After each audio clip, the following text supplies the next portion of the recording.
Hello students. सो आज के video में अपन बात करने वाले हैं मैथ्स के कुछ इजी इंपॉर्टेंट चैप्टर जिसको अगर आप कवर कर लेते हो तो आपके अच्छे मार्क्स आ जाएंगे डब्ल्यूबीजेई के अंडर। ठीक है, डब्ल्यूबीजेई पॉइंट ऑफ व्यू से बात करेंगे। ठीक है, तो सबसे पहले तो मैं आपको मैथ्स में कुछ बेसिक चैप्टर बता देता हूं जिसको अगर आप नहीं करते हो तो बाकी सभी चैप्टर जो आपको अभी बताऊंगा इजी इंपॉर्टेंट चैप्टर उसके भी क्वेश्चंस नहीं कर पाओगे। क्यों? क्योंकि कभी कभी ना इन चैप्टर से ये ऐसे बेसिक चैप्टर हैं जिनका कनेक्शन आपको बाकी चैप्टर्स में देखने के लिए मिल जाएगा। ठीक है, तो कौन कौन से चैप्टर्स है वो सर? तो सबसे पहला है अपना इनइक्वालिटी, ठीक है, दूसरा है आपको लॉगरिथम और तीसरा है आपको ट्रिग्नोमेट्री, चौथा सीक्वेंस एंड सीरीज। अब देखो इनइक्वालिटी और लॉगरिथम मैंने ऑलरेडी क्रैश कोर्स में कवर कर रखा है। इनइक्वालिटी के लेक्चर एक लेक्चर है और लॉगरिथम का 2 लेक्चर है। आप इन तीनों वीडियो को अच्छे से देख लोगे तो लॉगरिथम और इनइक्वालिटी पे इससे ज्यादा आपको कुछ भी करने की जरूरत नहीं है। ठीक है, तीसरा मैंने आपको ट्रिग्नोमेट्री पढ़ाया। अगर आपको ट्रिग्नोमेट्री नहीं पढ़ना है, ठीक है, तो आप सिर्फ उसके फॉर्मूले को याद कर लो। जितने भी फॉर्मूले आपको ट्रिग्नोमेट्री में आप सिर्फ केवल वो याद कर लो क्योंकि वो आपके काम में आने वाले हैं बाकी सभी चैप्टर्स में। ठीक है,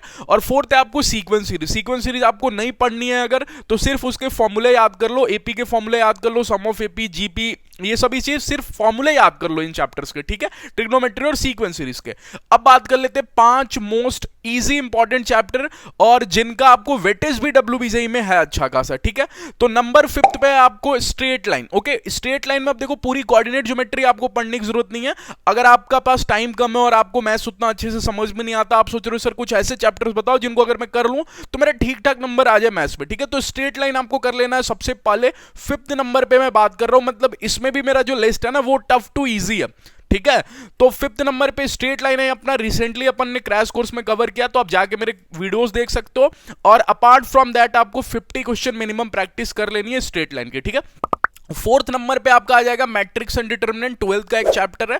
ठीक है, स्टार्टिंग में ही सबसे पढ़ाया जाता है। तो जैसे ही अपन कोऑर्डिनेट ज्योमेट्री कंप्लीट कर लेंगे क्रैश कोर्स में वैसे ही अपन मूव करेंगे मैट्रिक्स एंड डिटरमिनेंट पे। ये भी अपने आप में बहुत इजी चैप्टर होता है और इसको भी आपको कॉन्सेप्ट अच्छे से सीख लेना चाहिए सारी चीजें, और साथ में आपको मिनिमम 50 क्वेश्चन इसके भी कर लेने चाहिए। ठीक है, नंबर 3 पे अपना आता है बहुत ही ईजी चैप्टर, दैट इज आपको डिफरेंशिएशन। ठीक है, इसके साथ साथ एक और चैप्टर पढ़ाया जाता है एप्लीकेशन ऑफ डेरिवेटिव्स। ठीक है, तो डिफरेंशिएशन का जस्ट एप्लीकेशन होता है। तो इन दोनों चैप्टर्स को मैं कंबाइन में बात करूं, अगर आपने डिफरेंशिएशन पढ़ा तो एओडी भी पढ़ ही लेना क्योंकि दोनों बहुत ही इंटरलिंक्ड होते हैं। ठीक है, तो इन दोनों चैप्टर्स को आप अच्छे से सीख लेने की जरूरत है और साथ में इसके मिनिमम 50 क्वेश्चंस प्रैक्टिस कर लेना। ठीक है, नंबर 2 पे आता है अपना सबसे इजी चैप्टर, दैट इज आपको क्वाड्रेटिक इक्वेशन, जो अपन ने ऑलरेडी क्रैश कोर्स में कवर कर रखा है। पीवाईक्यूज भी उसका डिस्कस कर रखा है और आपको दिखा चुका है कि कितने इजी क्वेश्चंस उसके पूछे जाते हैं। अगर आपने अच्छे से कॉन्सेप्ट सीखा है और अच्छे से प्रैक्टिस की है, पीवाईक्यूज की है डब्ल्यूबीजेई की, तो क्वाड्रेटिक इक्वेशन के क्वेश्चन आपसे हो जाने वाले हैं। ठीक है, नंबर 1 पे बात करें जो कि सबसे इजी है 11th और 12th मिला के, जिसके क्वेश्चंस आपसे इजीली हो जाएंगे अगर आपने अच्छे से सीख रखा है, तो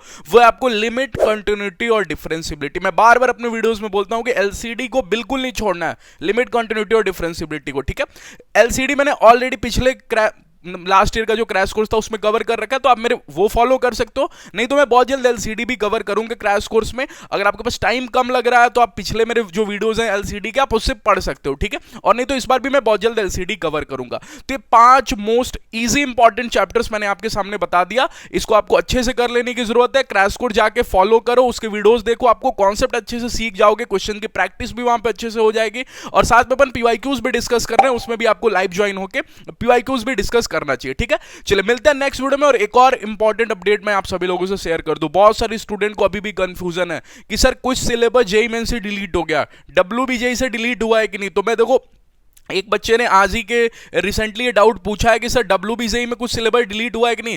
तो मैं बार बार बोल रहा हूं डब्ल्यूबीजेई से कुछ भी डिलीट नहीं हुआ, ऑफिशियल वेबसाइट पे कहीं भी मेंशन नहीं है। अब कुछ बच्चे प्रीवियस ईयर क्वेश्चन कर रहे हैं और वो देख रहे हैं सर इस टॉपिक से तो क्वेश्चन पूछा ही नहीं 3-4 साल पे। हाँ, तो आप उसको कम वेटेज दे सकते हो लेकिन स्किप नहीं कर सकते, और ये बात क्लेम नहीं कर सकते कि इस साल डब्ल्यूबीजेई में पूछेगा कि नहीं पूछेगा। उन चैप्टर से पूछ भी सकता, नहीं भी पूछ सकता। अगर कल को पूछ दिया तो क्लेम तो नहीं कर सकते ना, क्योंकि ऑफिशियल वेबसाइट पे तो उसने रिड्यूस ही नहीं किया कुछ भी। लाइक जेईई मेंस, जैसे जेईई मेंस ने बहुत सारे टॉपिक्स को रिड्यूस कर दिया, डब्ल्यूबीजेई ने कुछ भी रिड्यूस नहीं किया।